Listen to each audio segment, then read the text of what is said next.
వృశ్చిక రాశి. వృశ్చిక రాశి వారికి ఒక్క శుక్రాచార్యుల వారు మాత్రమే ద్వితీయంలో యోగిస్తున్నారు.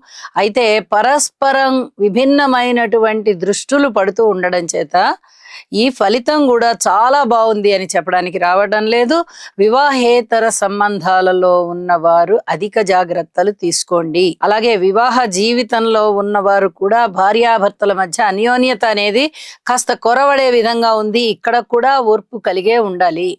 కార్మికులు, కర్షకులు, నేత పని వారు, చేతి వృత్తుల వారు ఇత్యాది వారందరికీ కూడా అంత పూర్తిగా అనుకూలమైన సమయము కాదు. వ్యవసాయదారులకి కూడా శారీరక శ్రమ ఎక్కువగా ఉండేటటువంటి పరిస్థితి కనిపిస్తోంది. అన్నదమ్ముల యొక్క సహాయ సహకారాలు తక్కువగా ఉన్నాయి.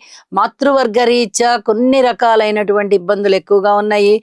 ఓర్పు కలిగి ఉండండి. అయితే ఈ మోకాళ్ళకి కానీ, కాళ్ళకి కానీ, పాదాలకి కానీ ఏదానికైనా ఆపరేషన్స్ చేసుకునే విషయంలో